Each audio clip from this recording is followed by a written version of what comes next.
Xin chào tất cả mọi người, mình là Thiên Trang, hiện đang là Product Manager thuộc team User tại Chợ Tốt.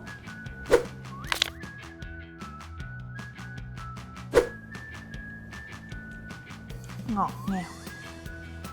Cách chị làm để hạnh phúc mỗi ngày. Nếu mà mọi người có qua bàn của chị rồi làm việc thì sẽ thấy là có rất nhiều đồ chơi. Thì cái điều khiến chị hạnh phúc mỗi ngày đó là hít ma túy nhựa. Sau những cái giờ làm việc căng thẳng thì khi mà mình đi ra, mình ngồi trên bàn của mình thấy những cái mô hình nó trước mặt mình đó, thì mình càng có động lực để mình kiếm tiền để mình sắm sửa nhiều bộ sưu tập hơn. Một trong những cái routine buổi sáng khi đi làm đó là xuống pantry để pha một cốc cà phê để khởi động một ngày. Mọi người đừng có nhìn qua cái cách em pha cà phê mà thấy nó đỉnh. Chỉ đơn giản là em có một cốc sữa, em có một cốc cà phê, bùm ra một cốc latte thôi. Chỉ là mua một chiếc cốc nhìn cho nó giống quán cà phê để mình có một cái vibe ngồi làm việc.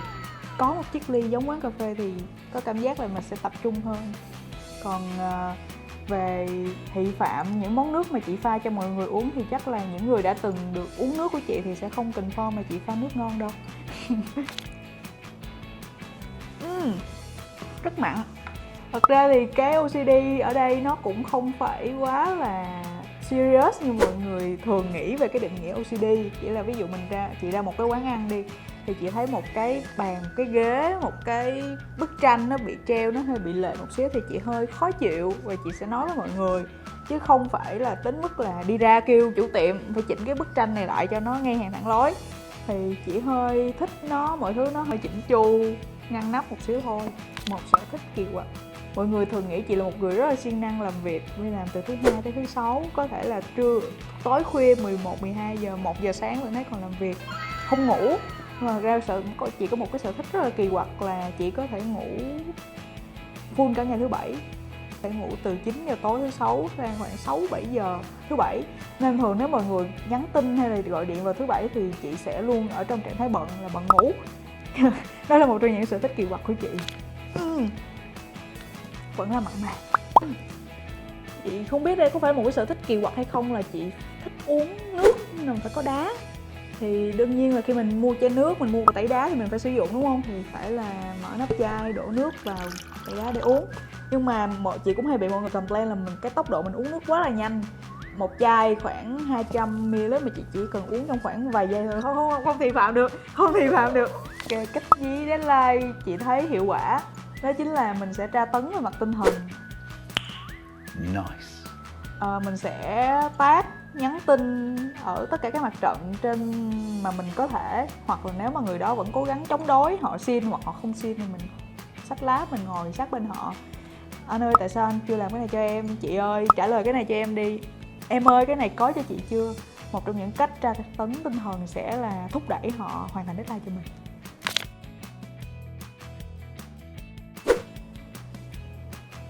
Ok, user first. Ok, một trong những cái yếu tố đầu tiên khi mà mình quyết định mình có build một cái product hay không thì mọi thứ đều phải xuất phát từ user. User problem là gì? Rồi user insight ở đây là gì? Mình nếu mà làm được cái feature đó, cái product đó thì user sẽ có cái benefit gì? Và sau khi mình làm xong á, thì user họ có hài lòng với những cái feature mình đã làm ra hay là product mình đã làm ra hay không? Tinh thần này chắc là nó sẽ trải dài xuyên suốt cả tất cả các giai đoạn trong quá trình build product. Ok, product, my job. Thật ra là cái ngành chị học thì nó sẽ không học về product. Thì chị thấy là product là một trong những cái công việc nó rất là challenge, mà đặc biệt là mình làm ở cái khu common như cái phần foundation nữa. Những cái feature mà mình build ra thì nó phải có nhìn nhận ở rất nhiều khía cạnh. Rồi phải như là ở Chợ Tốt thì nó phải serve được cho rất là nhiều vertical và nó phải mang hướng long term rất là nhiều. Mình muốn build cái nhà, đúng không? Thì ít nhất móng mình phải chắc thì mình mới xây được nhà lầu được. Mỗi ngày của một PM ở Chợ Tốt á, thì nó luôn là một cái bài toán mà mình phải đi giải. Và cái hành trình mà để đi tìm cái lời giải cho cái bài toán đó thì mỗi product, mỗi PM phải trải qua 7749 trạng thái cảm xúc, vui buồn, hỉ nộ ái ố để tìm ra được cái solution tốt nhất. Và đó là một trong những cái điều thú vị mà mọi người nên có cơ hội trải nghiệm một ngày làm product như thế nào. Ok, tốt. Đối với chị thì cảm quan ban đầu tốt ở đây thì nó sẽ maybe nếu mà xét ở thêm điểm 10 thì nó chắc là dừng ở mức khoảng 8 điểm nha. Maybe là mình sẽ có thể làm gì đó thêm, cố gắng gì đó thêm mắm dặm muối gì đó để nó lên một thang điểm 10. Ok. Lúc mà chị mới vào chợ tốt á thì chị có cái tính là hay đi comment dạo với những cái issue của mọi người để support mọi người, advice mọi người nên fix cái issue này như thế nào. Do trước đó cũng có một cái, chị cũng từng học về công nghệ thông tin, thì vào ngày đẹp trời thì có một cái anh tag trong team chị tag chị vào một cái issue liên quan tới deep link, trong khi là chị không phải là product owner của nó, và chị cũng support mọi người để respond cái issue đó. Và chắc là nhờ cái lý do đó mà sếp của chị thấy khả năng tiềm tàng của chị xung quanh câu chuyện liên quan tới link mà cho chị trở thành product owner của tất cả thể loại link trên chợ tốt.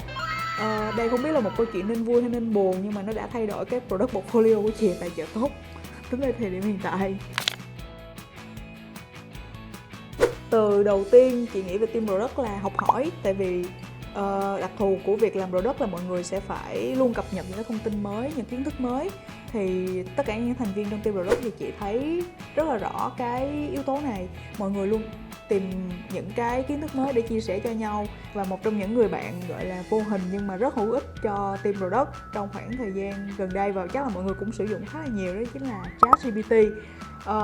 Product vừa trải qua một cái khoảng thời gian là plan rất là căng thẳng, nhưng mà nhờ có người bạn đồng hành này mà tụi chị đã rút ngắn thời gian rất là nhiều. Từ thứ hai thì chị nghĩ chắc là sẽ là hỗ trợ.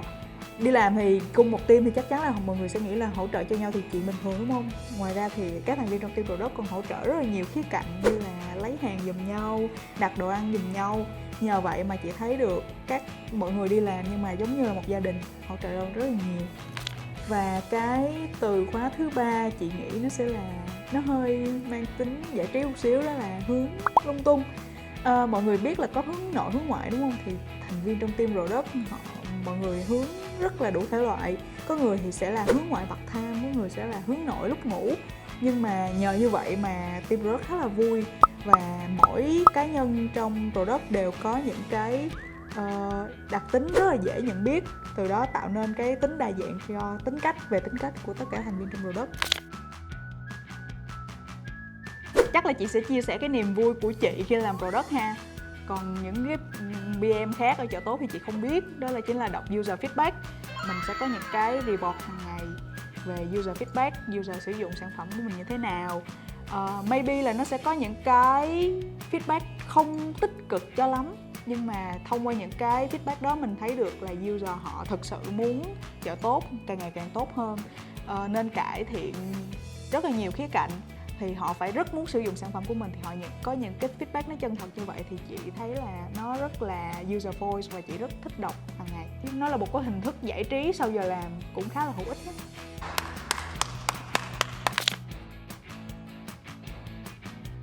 Chắc là mọi người cũng biết là sếp của mình là ai rồi. Thì trước khi mà bên phía team group của mình là Marketplace Foundation có gọi là Mama Head Food, thì trước đó thì cũng có một người rất là hay cung cấp thức ăn cho team. Nhưng mà câu hỏi đầu tiên khi mà anh đem đồ ăn đến cho mọi người sẽ luôn là: anh ơi, cái đồ ăn này nó còn hạn hay không? Và mọi người rất là e dè, phải kiểu anh thử trước đi rồi tụi em mới dám thử. Anh cũng rất là vui vẻ thử để đảm bảo là thức ăn của anh mang lên vẫn còn hạn sử dụng. Mặc dù cũng hơi bóc phốt một tí xíu, nhưng mà dạo gần đây thì anh ít mang đồ ăn cho team quá anh ơi. Team cũng đang kiểu chạy deadline rất là nhiều, nên hy vọng là cũng sẽ có những cái đợt cung cấp thức ăn còn hạn sử dụng nữa anh nha. Câu hỏi tiếp cho khách mời tiếp theo là của chị sẽ là: nếu bạn được mời một thành viên của team khác, một người mà bạn chưa bao giờ làm việc chung, đi ăn trưa, thì người bạn sẽ mong muốn mời là ai? Còn phần kết thì không biết là mọi người có xem cái video tới thời điểm này hay không, hoặc là mọi người đã dừng giữa chừng rồi thì content quá chán. Nếu mà muốn OD khai thác thêm nhiều khía cạnh của cái nhân vật tiếp theo á, thì cũng mạnh dạn comment để OD có thêm câu hỏi nha. Cảm ơn mọi người đã xem video. Bye bye.